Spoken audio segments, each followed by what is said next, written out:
Bienvenue à toi, belle âme, dans ce 3e podcast. Aujourd'hui, on va parler d'un sujet que si tu l'intègres vraiment, ça peut changer ta manière de vivre, de respirer et de poser tes limites. Un sujet que chacun de nous connaît, même si on n'en parle pas beaucoup, l'art de se choisir.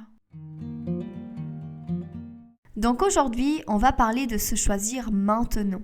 Sans s'excuser, sans culpabiliser, sans lâcher un désolé juste parce qu'on prend 2 minutes pour soi. Et ce mot égoïste, est-ce qu'on en parle ? On nous l'a tellement mis dans la tête que parfois, juste boire un café en paix, on a l'impression de faire un truc interdit. C'est ridicule, mais c'est tellement vrai. Avant de rentrer dans le cœur du sujet, installe-toi, respire, relâche tes épaules. On lâche les il faut, les je dois, ici il n'y a rien à faire, on est juste là et c'est suffisant. Parlons franchement, on le sait, on s'oublie. On veut être là pour tout le monde, présent, fiable, disponible, rassurant. On veut soutenir, apaiser, réparer et comprendre. On le fait tellement bien que parfois les autres pensent qu'on n'a jamais besoin d'aide. Et nous, on répète « Non mais ça va, t'inquiète ». Alors que souvent, ça ne va pas. On le sent dans la tête, dans le corps et dans le cœur. Ça tire, ça fatigue, ça vide. Mais alors pourquoi on fait ça ? Parce que très tôt, on nous a appris que penser à nous, c'était mal. Que se mettre en premier, c'était interdit. Que s'occuper de nos besoins, c'était de l'égoïsme pur. Alors, on s'est habitué à donner, donner et encore donner. Et si par miracle, il reste 3 miettes d'énergie, alors là, on se dit « Bon, allez, je vais peut-être souffler 2 minutes. » Sauf que soyons clairs, on n'est pas un chargeur de téléphone illimité. On n'est pas un puits sans fin. On est des humains magnifiques, certes, mais des humains quand même. Et quand on se met de côté trop longtemps, on perd la connexion de notre joie, de notre intuition et de notre force intérieure.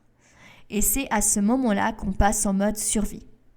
On devient efficace, oui, mais par contre, on arrête de vibrer. Le plus fou, c'est que ce sacrifice est devenu normal, on ne le voit plus et on croit que tout le monde vit comme ça, alors qu'en réalité, on est juste en train de s'effacer petit à petit. Se choisir, qu'est-ce que ça veut dire réellement ? Se choisir, ça ne veut pas dire non au monde, ça veut dire oui à soi. Ce n'est pas devenir égoïste, c'est devenir cohérent.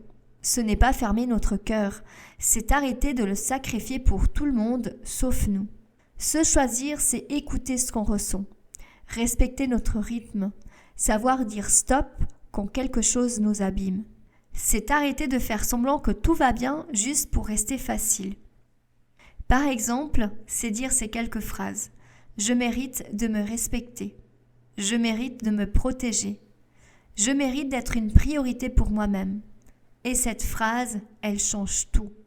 Parce que se choisir, ce n'est pas enlever quelque chose aux autres, c'est arrêter de se retirer quelque chose à soi. Et si au début ça fait bizarre, c'est normal, on réapprend quelque chose qu'on aurait dû apprendre depuis bien longtemps. Comment reconnaître qu'on s'abandonne ? Les signes sont toujours là, même quand on fait semblant de ne pas les voir. Quand on dit oui alors qu'à l'intérieur ça hurle non. Quand on se sent responsable des émotions des autres, quand on s'excuse d'être fatigué, quand chaque concession laisse une boule dans la poitrine, quand on s'efface pour éviter le conflit. Et tu sais quoi ? Notre âme, elle voit tout. Et elle dit juste, tu t'es encore oublié, reviens, regarde-moi, écoute-moi. À chaque fois qu'on s'abandonne, il y a une partie de nous qui s'éteint. À chaque fois qu'on se choisit, elle se rallume. Pourquoi à chaque fois qu'on se choisit, on se sent coupable ? La culpabilité, notre vieille copine collante, elle débarque quand on dit non, quand on se repose, quand on met des limites, quand on fait quelque chose pour nous. Cette culpabilité, elle te dit parfois « Et les autres alors ? Tu vas les décevoir, tu n'as pas le droit. » Il faut que tu saches que la culpabilité n'est pas un signe que l'on fait mal, c'est un signe que l'on fait différemment. Et elle vient de vieilles croyances, celle de « si je prends soin de moi, je vais faire du mal aux autres ». C'est totalement faux. Ce qui blesse vraiment, c'est de faire semblant, c'est de t'épuiser, c'est de dire oui quand tout en nous dit non. Et la culpabilité, elle apparaît parce qu'on fait bouger un vieux schéma. Ça grince, ça fait du bruit, mais par contre, ça permet d'avancer. Je vais te donner 4 exercices pour apprendre à se choisir parce que comprendre, c'est bien, mais pratiquer, c'est mieux. Le premier exercice, c'est le mini-non quotidien. Chaque jour, tu vas dire un petit non.